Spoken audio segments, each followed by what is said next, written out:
ಎಂಬತ್ತೇಳನೇ ಅಖಿಲ ಭಾರತ ಕನ್ನಡ ಸಾಹಿತ್ಯ ಸಮ್ಮೇಳನ ಅಂಗವಾಗಿ ಕನ್ನಡ ರಥಯಾತ್ರೆ ಮಂಚೇನಹಳ್ಳಿಗೆ ಆಗಮಿಸಿದ್ದು, ಈ ವೇಳೆ ಮಾತನಾಡಿದ ಶಾಸಕ ಪ್ರದೀಪ್ ಈಶ್ವರ್, ರಾಜ್ಯಾದ್ಯಂತ ಕನ್ನಡ ರಥ ಮೆರವಣಿಗೆ ನಡೆಯುತ್ತಿದ್ದು ಮಂಚೇನಹಳ್ಳಿಗೂ ಬಂದಿದೆ.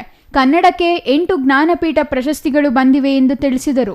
ಎಲ್ಲ ವಿದ್ಯಾರ್ಥಿಗಳಿಗೆ ಕನ್ನಡ ತಾಯಿಯ ಗೌರವವನ್ನು ಕಾಪಾಡಬೇಕು.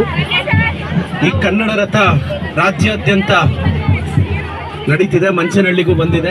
ಸ್ಥಳೀಯ ಶಾಸಕನಾಗಿ ಇದನ್ನ ಇಲ್ಲಿ ಸ್ವೀಕರಿಸಿದ್ದೀವಿ. ನಮಗೆ 8 ಜ್ಞಾನಪೀಠ ಪ್ರಶಸ್ತಿ ಬಂದಿದೆ.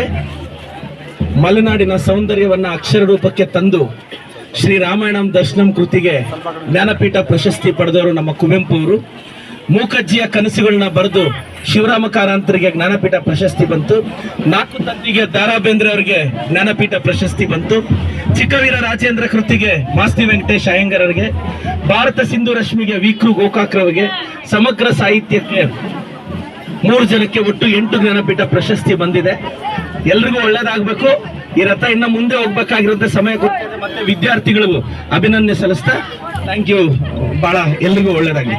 ತಾಲೂಕಿನ ತಹಸೀಲ್ದಾರ್ ದೀಪ್ತಿ ಮಾತನಾಡಿ, ಕನ್ನಡವನ್ನು ಉಳಿಸಿ ಬೆಳೆಸುವ ಕೆಲಸವನ್ನು ಮಾಡಬೇಕೆಂದು ತಿಳಿಸಿದರು.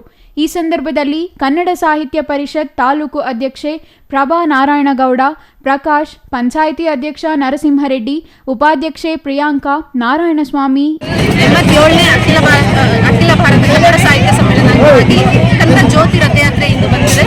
ನಮ್ಮ MLA ಸಾಹೇಬರು ಕೂಡ ಬಂದಿದ್ದಾರೆ. ತುಂಬಾ ಜನ ಸೇರಿದ್ರು ಹಾಗೂ ಮಕ್ಕಳೆಲ್ಲ ಸೇರಿ ಅದ್ಭುತವಾಗಿ ಕಾರ್ಯಕ್ರಮನ ನಡೆಸ್ಕೊಂಡಿದ್ದಾರೆ.